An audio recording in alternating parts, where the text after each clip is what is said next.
This is C-SPAN's Afterwards podcast. This week, Dana Perino on her book, Everything Will Be Okay, Life Lessons for Young Women from a Former Young Woman. She's interviewed by Victoria Clarke, former Assistant Defense Secretary for Public Affairs in the George W. Bush administration. It is great to be here today with Dana Perino. Dana, I hate to say this, I think it's been 10 or 15 years since we've seen each other in person. It is, but like you're so near and dear to my heart that I feel like it hasn't been that long, but yeah, it's been a while, right? For all of us. For all of us, and there are certain things that people go through in life. People obviously who've been in the military and been on the battlefield together say, I might not have seen my pal for 20 years, but we picked up like it was yesterday. And I think it's true for people who work in politics as well. It's pretty grueling. I think so too. I think of those relationships as forged in fire. And you know, my memories of all of those years of the Bush administration are very vivid, and they don't fade, at least not yet. Some of the bad ones, I hope, fade. Yes, yeah. Well, actually, it's funny because I'm sure you probably get asked also about going back into an administration one day, and I'm like, whoa, and I'm too old for that. Yeah.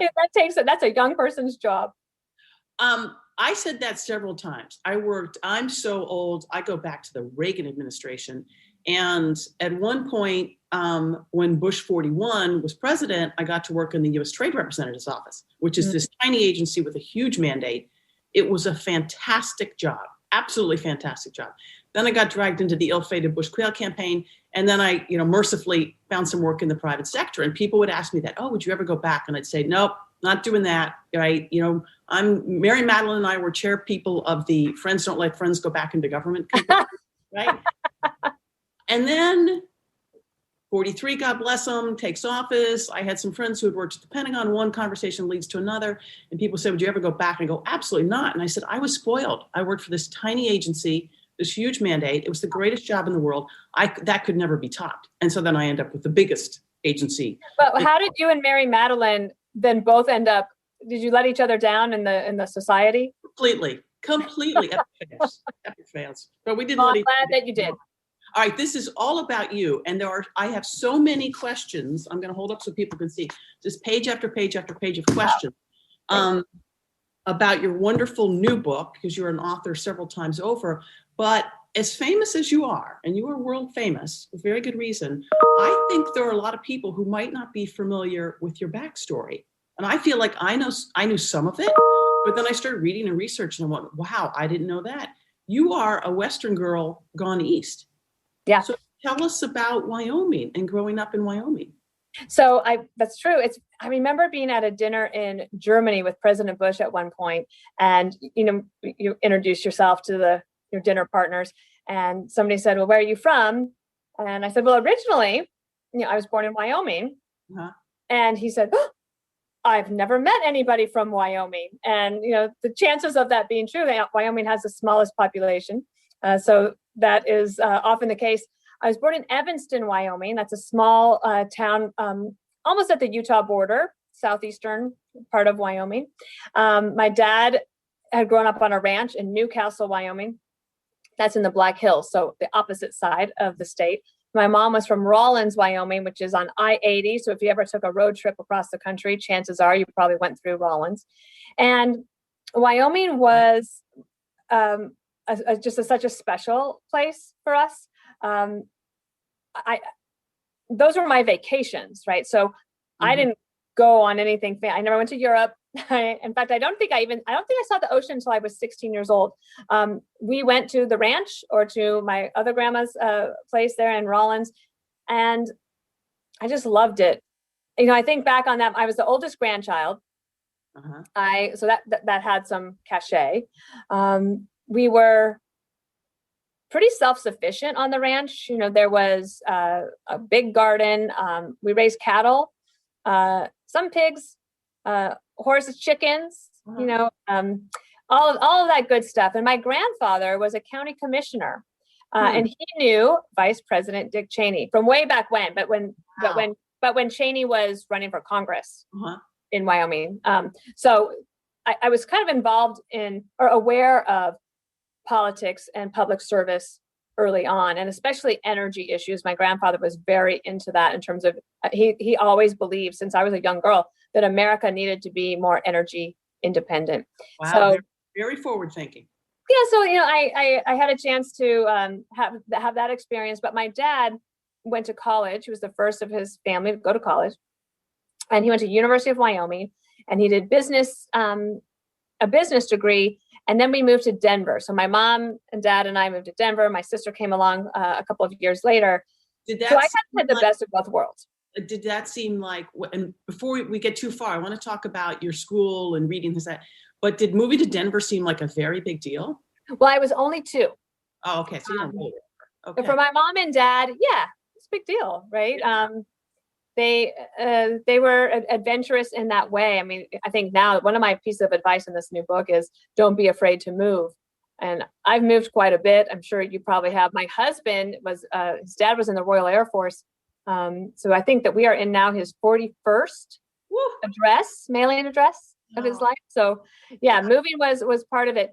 But let's go back to your childhood and talk about school. Your parents instilled a love of reading. This segment's called Afterwards.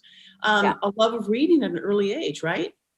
So yeah, my mom used to go crazy because when we would go to the library, you were only allowed to check out 7 books at a time. Huh? And so I would get the books and then I would read like 3 of them on the way home in the car. So do you remember, long distance to the library, do you remember your favorite childhood books? Well, I loved the Laura Ingalls Wilder books. I liked the Nancy Drew series. Uh-huh. I loved all things Beverly Cleary, and Judy Blume. Okay, yeah. And then of course I loved reading of all kinds. But I think one of the things that was most important for where I am today was something that I encourage people to try to do if they can. When I was in 3rd grade, my dad started this tradition with me where I had to read the Rocky Mountain News and the Denver Post before he got home from work. Wow. And I had to choose 2 articles to discuss. Uh-huh. And when he would arrive home, he would change his clothes. As we were getting ready for dinner beforehand, we would sit at the table and I would present which articles I had chosen. And then we would discuss them as to why did you choose it? What was interesting about that? How do you feel about that? What would you have done differently?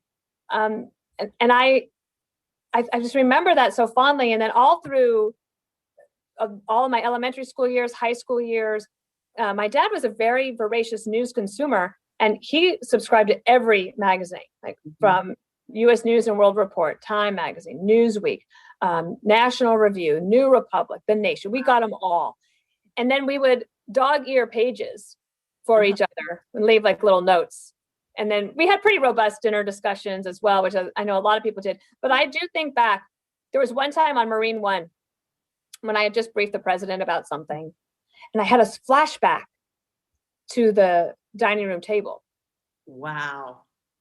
And I thought how important it was for me as a young girl to have to present myself with critical thinking skills in front of a male dominant figure. And it's an excellent point, and be able to present the material concisely, effectively, with purpose, with meaning. I'm laughing only because you know what it was like to brief President Bush. Like, you got to be on top of it. And yeah, and you have to follow. I won't everybody with the details, but I one time did a briefing in the Roosevelt Room, and I won't even bore everybody with all the stories, but the punchline was, I finished the briefing, take a deep breath. He stands up and says, well, that sounds crazy to me, but I guess you know what you're doing. And slaps me on the back and heads out, which was just a big confidence boost right there. Okay, so you get a love of news and all things information as you're growing up. And I read this and I find it, I'm surprised, but you always wanted to be an anchor? This was a dream when you were young? Wow, so who were your role models? Not only did we have all the newspapers, but because we lived in the Mountain Time Zone, we could see, I believe it was ABC News and then NBC News, because of just the way that the time works. So we got a full hour of network news, and we watched local news. But if you think back to it, I wanted to be an anchor, but in my mind, I was going to be a local news anchor, right? Because if you think of the 3 networks for however many decades, there were no women that were at the top of that profession. And there's a saying that if you want to be her, you have to see her. Oh, it's a great expression. Yeah. And I even all the way through graduate school, when I started doing local news as a job, I thought, wait, how do you climb this ladder? Uh-huh. This ladder seems really hard. So I did want to be in local news, but the bloom came off of that rose pretty early when I realized, how do you actually get ahead? And what was the answer that you discovered? Answer was basically, well, actually another thing happened. I loved covering politics, and I covered the State House. But when you do local news reporting, you're working your way up, you cover everything. Sure. I covered tornadoes. I was interested in everything, but I didn't love it. And then one day, Tori, there was the legislature wasn't in session, and I got sent to cover a trial. And it was the first day of a murder trial. A 2-year-old boy had been killed by the mother's boyfriend at the time. And the trial was happening, and I got sent to the courthouse, and the producer or the director said, go there, get the interview with the mom, kind of like, don't come back without the interview. So I wear my empathy pretty openly. And I get there, and I was trying to be strong, and I was only 21, 22 years old. And I circled this mother 3 times in the courtroom, sat there, realized I can't do it. Yeah. And oh my gosh. I called my dad that night and I said, I think I just got a graduate degree in something I can't do. Which is the call every parent wants to get. So, but thankfully my dad said, we'll figure it out. As soon as after graduation, we'll come back here. And I waited tables. I lived in my parents' basement for a summer. And that's when I thought, well, maybe press secretary type work, communications work would be more my speed, at least for now. And I ultimately ended up I had a chance to come to Washington, D.C. and work for a congressman. And then it all worked out. I just had a flashback, which I'll share. Really, this is the Dana Perino show. I promise people. I'll keep the Tory stories to a minimum. I want to talk about writing, and then we're going to talk about Everything Will Be Okay, because it's a great book. But 1,000 years ago, I had an internship, which turned into a job at the Washington Star, which was a fabulous newspaper, which no longer exists.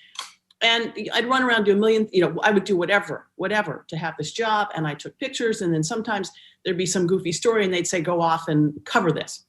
No clue what I was doing. So one time they sent me off to the Armory, out by RFK Stadium. And it was a rally for and with police with the then Attorney General, William French Smith.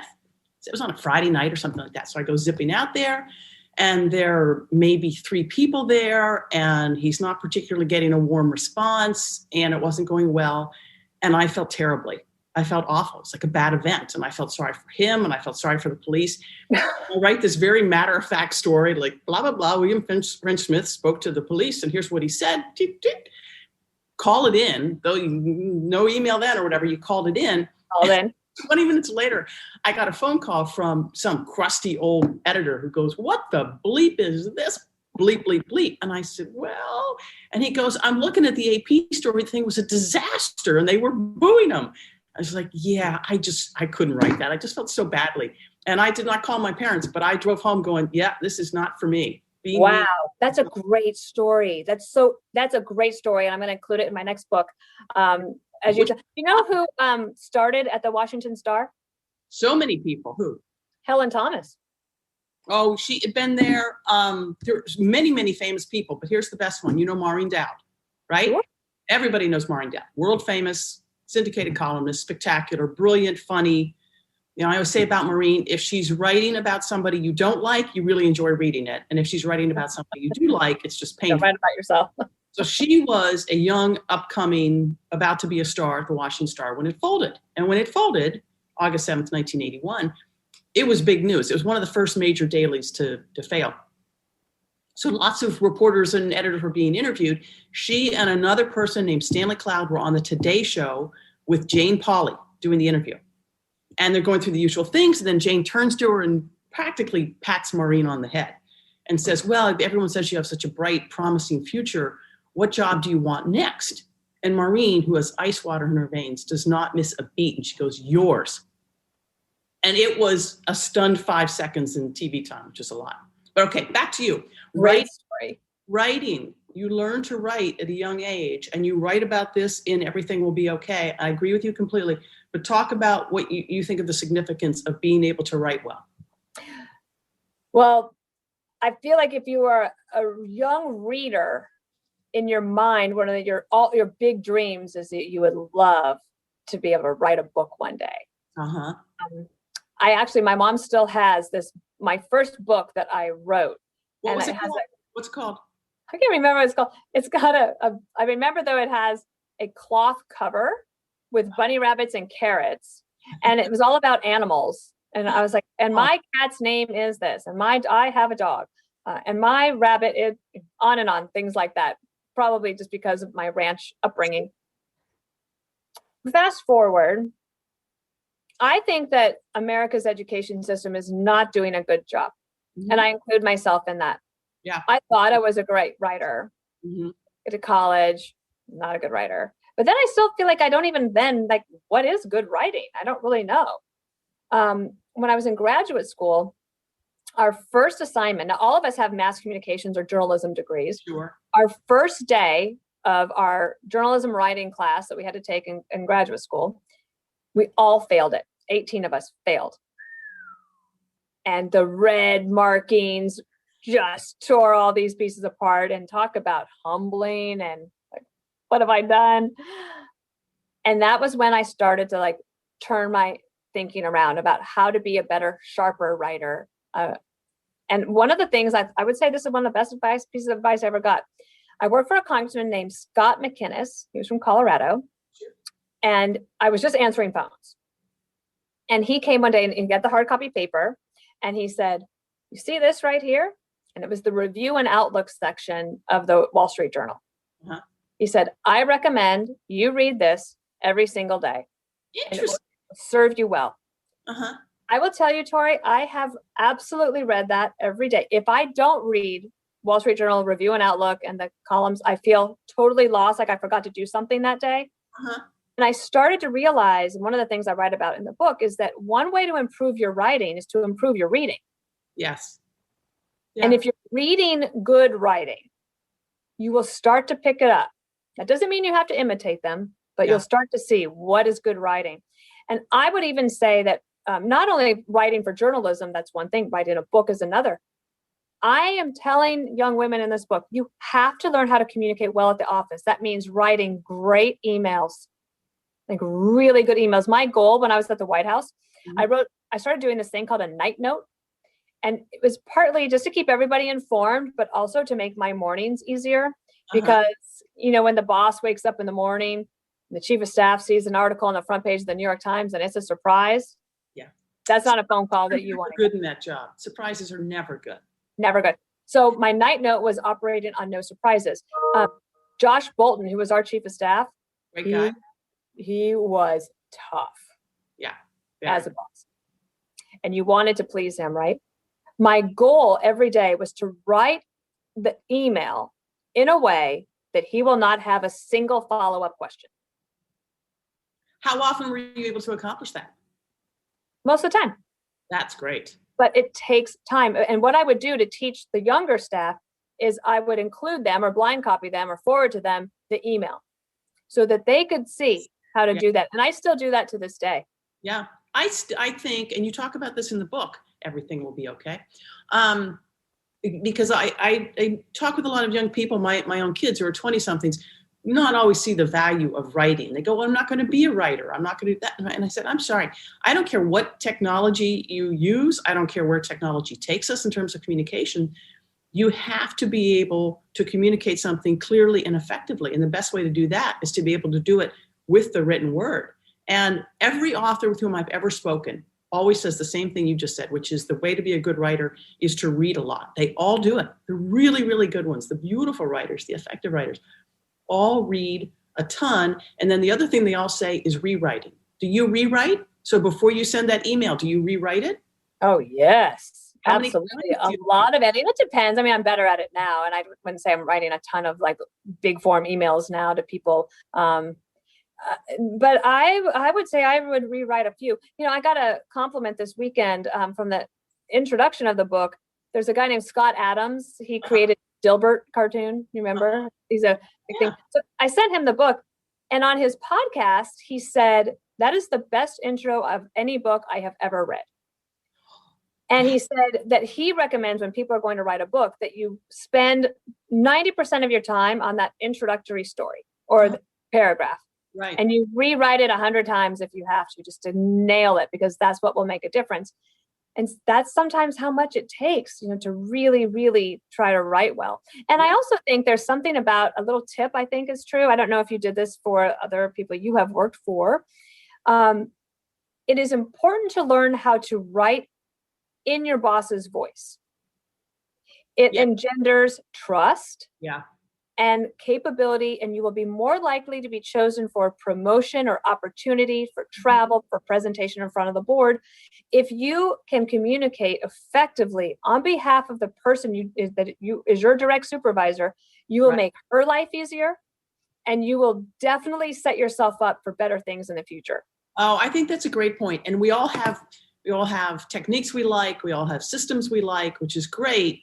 But at the end of the day, if you're working with somebody, for somebody, your goal is to make them successful. And so doing it in a way that works for them and using a system that works for them is absolutely everything. Okay, should we talk about Everything Will Be Okay? I want to talk about the inspiration, because you're a very busy person. You're an anchor, you're a podcaster.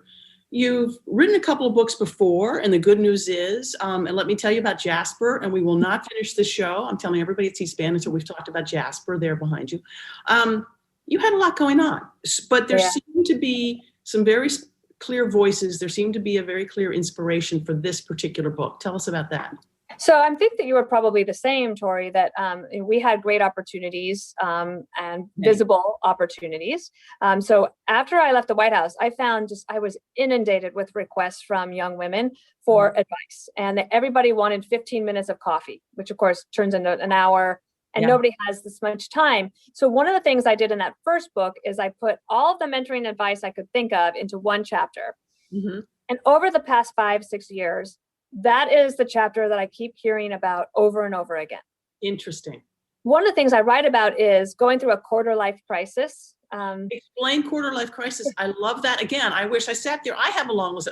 Wish I had known that when I was 24 that this is coming up, but it's true. Talk about the quarter life crisis. So, I didn't know that this was a thing because I just went through it. And then I realized oh, wait, I'm not alone. And what my goal in writing this book is to let women know that you're not alone in the concerns and worries and anxieties that consume you, and that you can share them with others and realize that the quarter life crisis I describe as getting to be around 25. And you start to realize, wait, everything that I planned and everything that I dreamed that was supposed to be happening right now is not happening at all.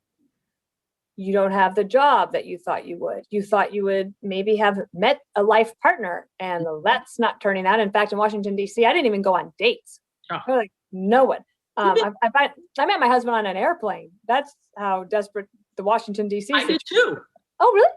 On a flight to Taiwan. Where were you going? Denver to Chicago. There you go. To D.C. Yeah. Okay, go ahead. Keep. Okay. So see, people, it does happen. Always make sure. You never know who you'll sit next to. Not the person next to you. No. And you start to think, oh, I was going to have this by the time I was 30, and my first child when I was 32, and my second child, and you start to be like, wait, none of that's happening. Wait, I don't even know if I want to be in this industry. Mm-hmm. And you start to feel like, oh my gosh, what have I done? And then people get through it, and you're like, oh, okay. Yeah. The new job comes through, the boyfriend or the girlfriend comes through, like whatever, like all that starts. Right. But what I have found, Tori, since I wrote that book is that, and this is not just because of the pandemic, I found that quarter life crisis was starting to follow young women well into their 30s and beyond. And it was doing a couple of things. One, it was holding them back from opportunities in the workplace. And it was robbing them of life's joys. Yeah. And I found that I thought that I had some decent advice. They come in here I could do mentoring all day long. Right. And it's not just women, but mostly like, Yeah. I'm telling you all day long. So I wanted to put everything in one place Uh-huh. where I could give the mentoring advice and also just a few other tips about finding a way back to some serenity, which I think is really what God's intention for us is to have that feeling of, but there are glimpses of it. If you can find more serenity in your life, you are going to have a better work-life balance. You're going to be more successful, and you're going to be able to be more productive and a good contributor to society. So let's think about those. It's not just young women. I get it, Dana, but those young women, those young men, mid-20s, kind of having that crisis. Why do you think it carries through these days? I think you're right, till 30, 31, 32. And there's a lot of anxiety and angst in that state of being. So how do you find serenity? I cannot imagine in the kind of life you lead now, in the world you're in, that you can find even 30 seconds to think about serenity, much less achieving it. But why the anxiety? And then talk about, and you write about this in the book, Everything Will Be Okay, about achieving that kind of serenity, because I agree with you completely how important it is. A couple of things, on my last day as White House press secretary, January 20th, 2009, I didn't even have a Twitter account. That's how... Simpler times, wasn't it, my friend? Simpler times. Yeah, we didn't think so at the time, but looking back, yeah. Marlon Fitzwater, who was press secretary to Presidents Reagan and Bush, he did the press secretary job for 8 years. Yeah.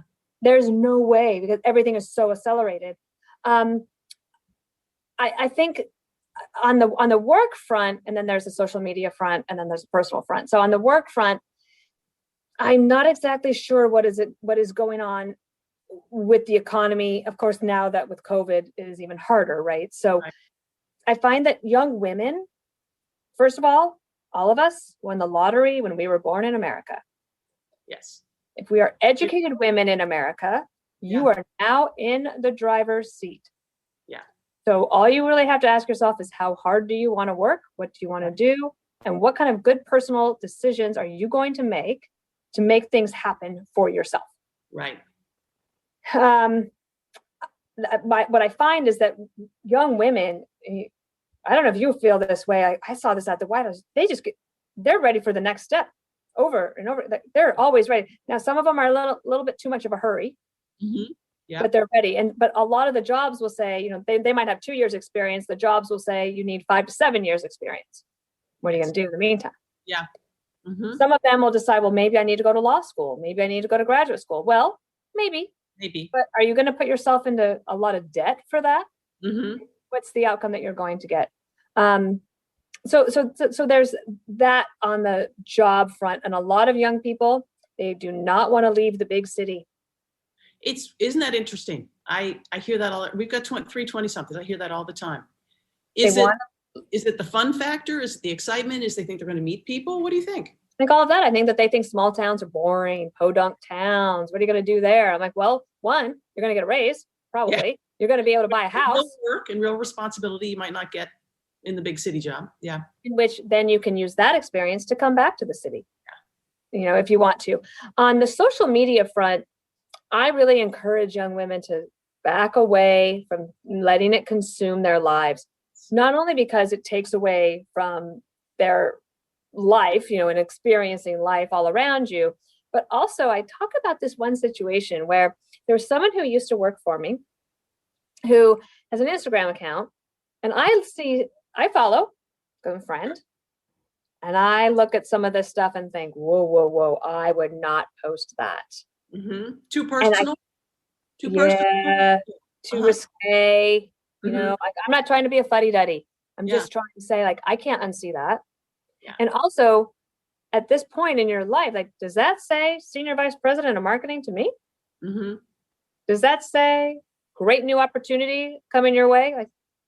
Maybe not. And maybe that's bias, whatever. I would just say, if you want to have a great time on your social media account, there are ways to make it private, right? And there are ways to be responsible with it. And I think that young people are smarter about this now than we know. Also, I think they're posting on things that we've never even heard of. Absolutely. So there are groups, I lost track of, when Facebook first started, our kids at a certain age, whatever it was, 13, 14, we said, okay, they get on Facebook, and I wasn't paying any attention to it, of course. My husband feels like he's going to be the responsible dad. He follows them. They blocked him. Like, Dad, no way. And that was the last time we had any contact whatsoever.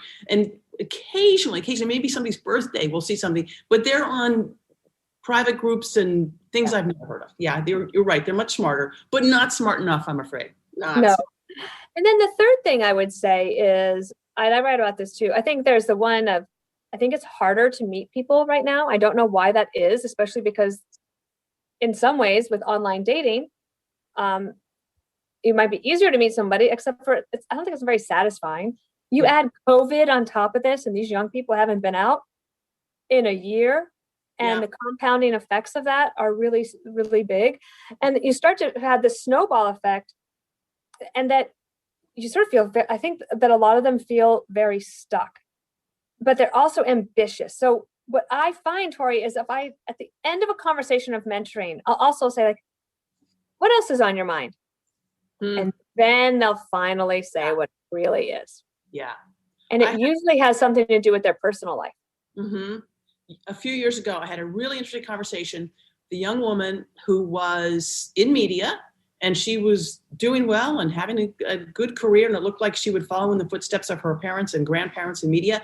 And she was asking my advice on things and the classic work-life balance, which I want to ask you about.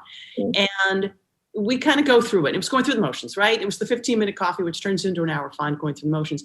And we're kind of wrapping things up. And I just kind of leaned back and I said, Sally, not her name, I said, if you weren't doing any of this, what would you do? If you won the lottery, what would you spend your time on?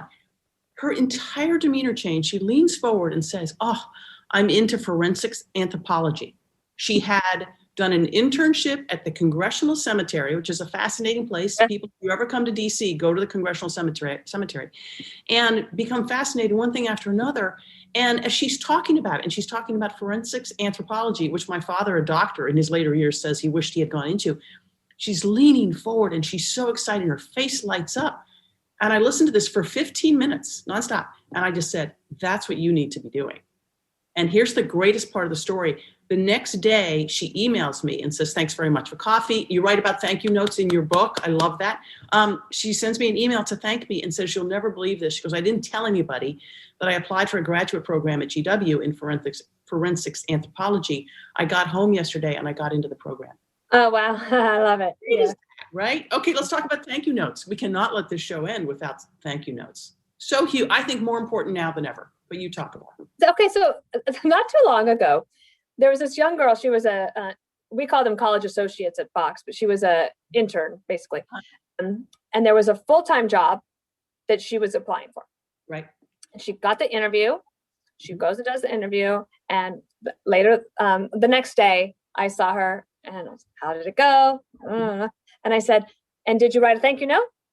And she said, oh, do you think it would make it look like I was trying too hard if I sent a thank you note? And I said, no, do you want the job? You better write a thank you note. And one of the things I think is funny is that, Generation X is a small generation. Yeah. But we're your managers, we're your bosses.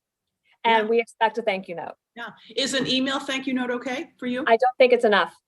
I think that an email note, especially if there was an immediate follow-up, like you asked for my writing samples. Sending that. Yes, they are, and thank you for the time. And you write a handwritten thank you note. Yeah, I agree. And part of it is very practical in that we're also inundated with incoming digital stuff, right? Tons and tons and tons of it. And it tends to all lose any importance or significance.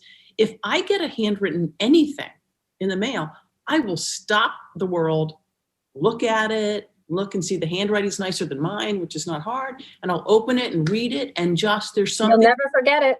Never forget it. And and they went and found a stamp, right? These kinds of things. I think it's huge. Okay. I think it's really important. Can we talk about, I found this fascinating that you talked about this in your book because I have thought about this. I've talked with other women about it. I've never heard it discussed publicly. And your thought on women and their voices and how they use them. This is huge. This is a big thing for me. Yeah. Well, I mean, Tori, you're kind of blessed with a great voice, though. Mm. Yes, you say nobody ever likes their own voice. Nobody, actually. Humans all humans around the world are afraid of public speaking or presentation because we're afraid of ridicule. Mm-hmm. And also, no human likes the sound of their own voice. It's a weird thing. You hear it differently in your ear. Right. So one thing that drives me crazy with young women in particular is this. I'm just going to do it. I call it upspeaking. It's where at the end of every sentence that goes up, because they're not really sure like whether I can't stand that. And part of it is that young people start doing this and they start imitating each other, so they don't even hear it necessarily. If it follows you into college and then into your first job, let me tell you something. You will not be chosen for a promotion. You will not be going to the conference they're going to present on behalf of the company. You will not be asked to take the client out to dinner. You sound like a child. Uh-huh. And a lot of young women don't even realize that they are doing it.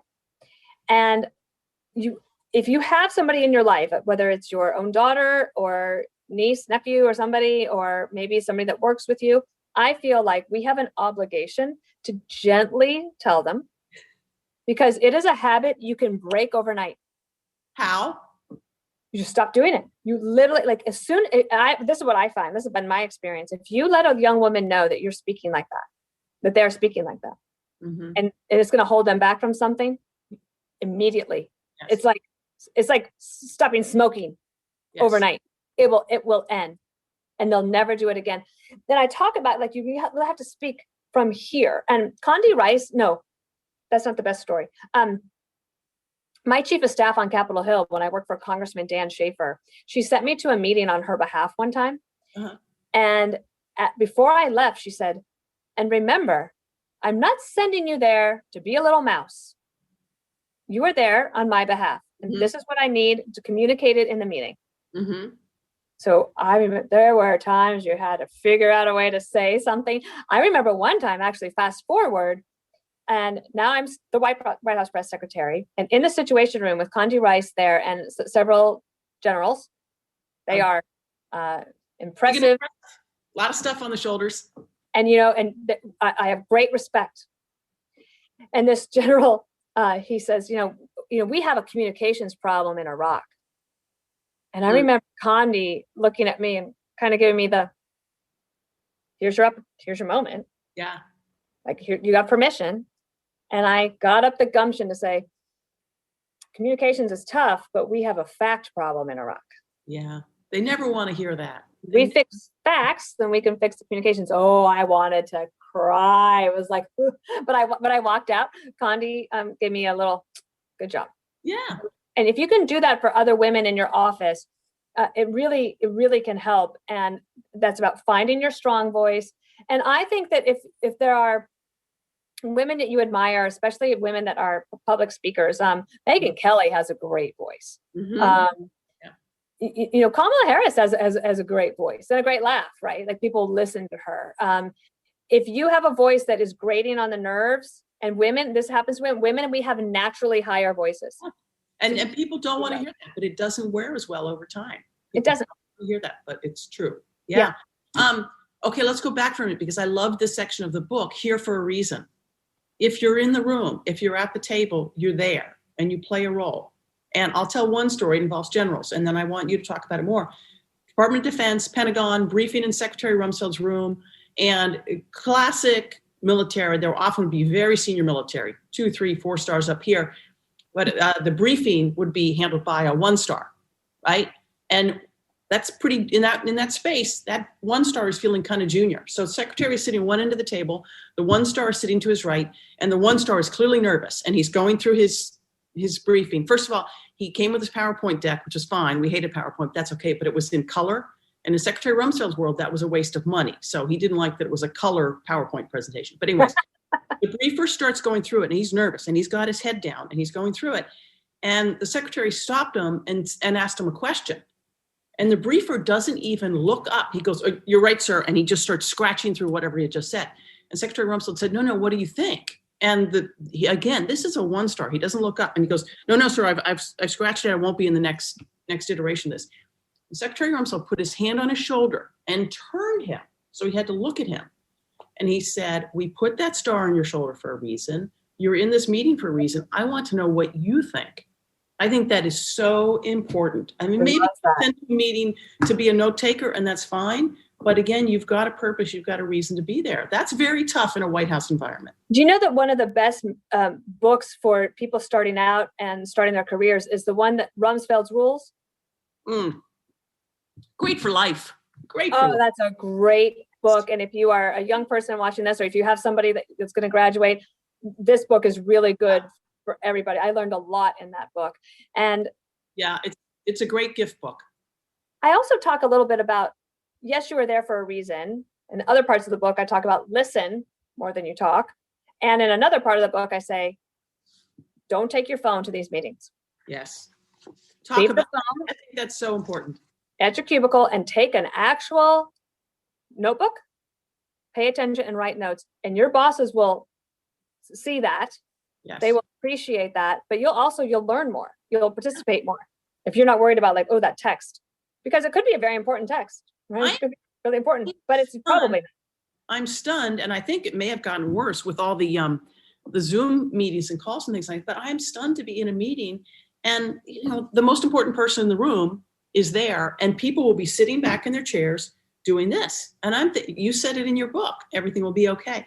What are they doing? Are they taking notes? Are they looking for some information? Are they playing Candy Crush? What are they doing?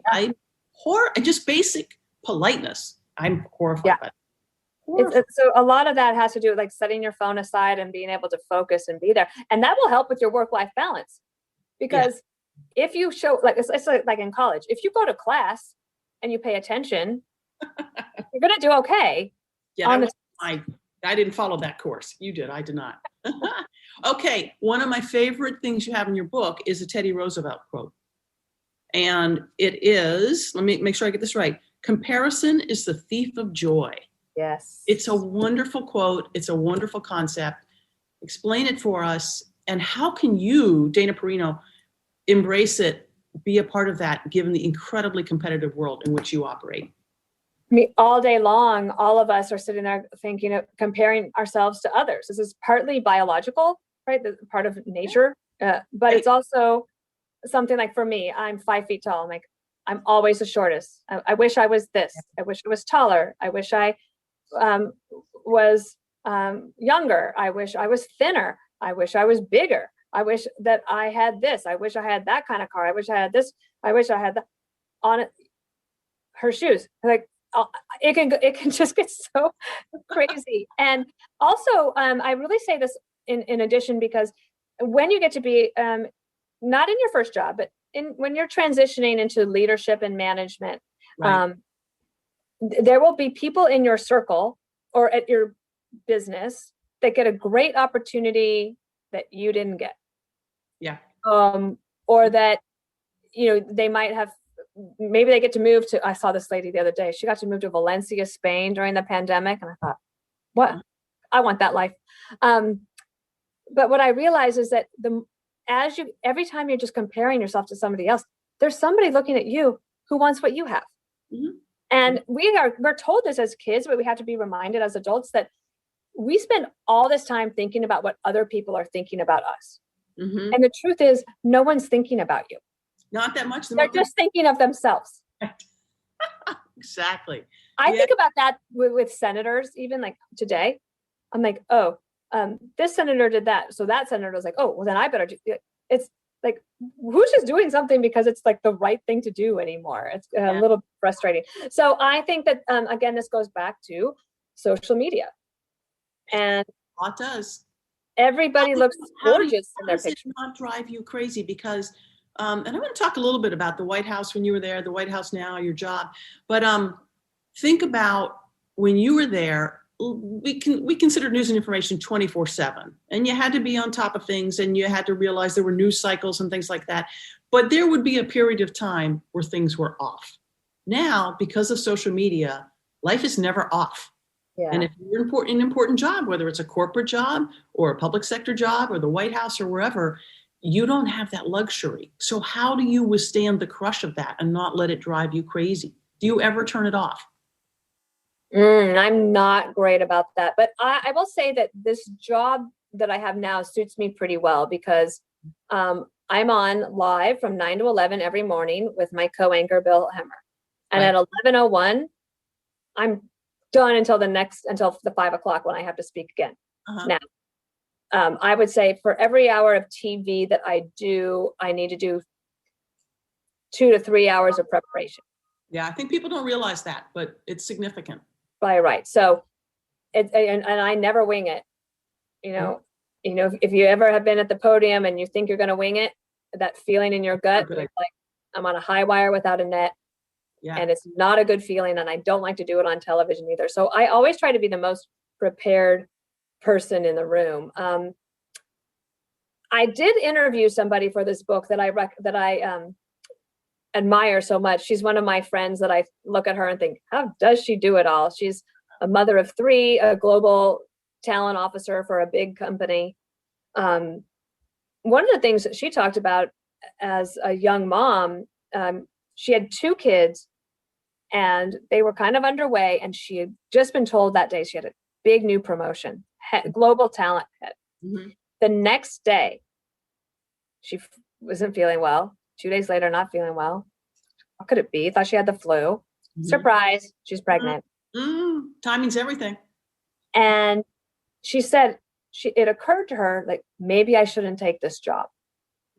Wow. And she really wanted this job. She thought about it and she said, you know what? I'm just going to make it work. And she said that people would come up to her and say, wow, I just don't know how you're going to do it. I don't know how you're going to do it. And she said, well, that's funny. I don't know. Is anybody asking my husband how he's going to do it? Very true. Even today. So she said that one of the things she did is she told people at her office, I am not available for calls or emails between 6 and 8 p.m. And I will get back to you at 8 p.m. She said inevitably someone would call with what they thought was a problem. And there would be chaos in her house. 3 young boys. And she said that she would pick up the phone, put it on speaker and say, hi, how can I help you? And let them hear the chaos. And then they'll say, oh, sorry, I'll call you back. She said, you have to create a little bit of discipline for yourself and stick to it. Okay, but and in different jobs, I've done similar things, or I've said to people I work with and for, and people who work for me, between here and here, I'm going to be off the grid. If you really need something, call me. As in, pick up a phone and call me. And that usually stops 75% of it, right? That's a good point. Rather email her tomorrow morning. But you're in the news business. You have to be you've got this big break between 11 and 5, but you're preparing for 5. So you don't really have a big break between 11 and 5. You have to be, the international symbol of I don't know what now. You have to be reading everything on top of it. You might want to call somebody or email somebody and ask them, what about this thing that I just saw come across? Does your brain ever get to rest? I'm pretty disciplined about my sleep schedule. I'm an early to bed kind of person. I'm very annoying to some people because I love early mornings. I'm a good morning person. I actually have the opposite problem, Tori. I'm somebody who has to pull back from overburdening my staff. Interesting. But you know this about yourself. That's good. I do. But I'll read all weekend long. I'm like, oh, and I got this is interesting. And this, and also I'm interested in absolutely everything, but producers have to filter things. They're like, well, we only have a certain amount of time for the TV. So not doing aardvarks today as much as you want to do aardvarks. We're not doing them. Yeah. So I started doing something that I think is working that might help for people like me, because I've realized it was like my problem was the opposite. So I start an email for myself on Friday afternoons, and anything I see over the weekend that I think is of interest, I'll put it in a draft email. Mm-hmm. Just add to it. I'll add to it. And this is interesting, and this is interesting. And then on Sunday around 4 p.m., because we have to get ready for Monday morning, I'll send an email to the team that says, here are some of my weekend thoughts. Now, inevitably, when I go back through my list of things that I thought were important on Friday, I can delete probably half of it. Interesting. Yeah. So that's actually helped me pull back too, that I'm not emailing them all weekend and they're not feeling pressure to respond to the anchor. One. Yeah. So I think that I'm learning too along this journey. I think that's a really, really good one. Okay, let's talk about the White House. You left in 2009. Mm-hmm. How do you think that job of White House press secretary has evolved since then? What do you think the big differences are between 2009 and 2021? Well, it's certainly the social media aspect of it and how fast it is. And also the criticism, that one of the things that I didn't have was people making fun of my appearance on Twitter or in real time, everything I said or looking at, I didn't have any of that. And one of the great tips I had from a friend recently, because now I get criticism for other reasons, at which I look at some of it, but it became, at one point in the 2015, 2016 timeframe, it was bad. And I felt like just crawling under my desk and being in the fetal position. And a friend of mine gave me a great tip. He said, well, you should set your Twitter settings so that you only see responses from people you follow. Tori. Yeah, great tip. It cut out 99% of the negativity. Great tip, yeah. No idea. So then I realized, like, oh, wait, we can control a little bit more of this for ourselves. We don't have to let social media control us. And has my decision to do that hurt me in my career? No, because guess what? I got a show in 2017 called The Daily Briefing. And this year, 2021, I now am doing the co-anchoring with Bill Hemmer to lead the news in the morning. It hasn't hurt me to walk away from it. And I'll tell you, look at the people you most admire in your profession and see how many of them are on social media and responding to anything. Right. They're not. Right. They're not. I don't care what profession you look at. Now, J.K. Rowling, if you want to be a fiction author, she might be a little bit different, but she has made a decision that that's what she wants to do. But has it hurt her in her writing? I would imagine she would say no. I don't actually know. But if I think about people in media who are really successful, they are not on Twitter all day. Yeah, couldn't be. You couldn't be because there's not enough time in the day. All right, I have to triple check time here. We've got about 10 minutes to wrap. Okay, so got a few things I have to ask you to wrap up. But talk about Jasper. You wrote a book about Jasper. I've been following Jasper on Twitter. Tell us about Jasper. Jasper's hilarious. So he's my second Vizsla. My first Vizsla was named Henry, and he was with me all through the White House years. President Bush loved stories about Henry because, for example, in 2004, I taught Henry this trick. I'd say, hey, Henry, what do you really think about John Kerry, when he was running for president? Right. And Henry would go to his toy box and get my old flip-flop and bring it back. Everyone, flip-flop. It was hilarious. Yeah. So then Henry passed away about 6 months after we moved to New York. And my husband and I thought, how can you raise a dog in an apartment like this? No way. I mean, I'm a very strict dog trainer and my dogs end up better off for it eventually. But our hearts were so broken. And Greta Van Susteren called me and she said, there's only one way to fix it. You have to get another dog. Yeah.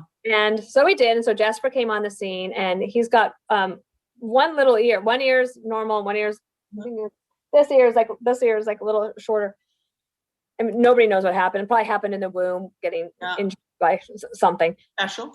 He is goofy, athletic, affectionate, silly, hilarious. We take so many pictures of him, but he's good natured about that. And we lived in a building that had a a doggy daycare.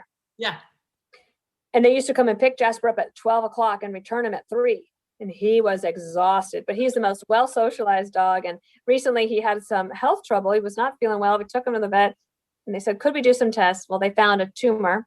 It was a malignant tumor, but the surgery was successful. And we just got word today, as we're having this interview, that it was the more common version and he's going to be fine. So, hey, congratulations. I grew up with dogs, as a lot of people did. I find them the great equalizer that nobody cares about politics when you're talking about your dogs. Yeah, I find everybody, all sorts of people, all sorts of kids can start talking and relating to each other more when there was a dog in the room.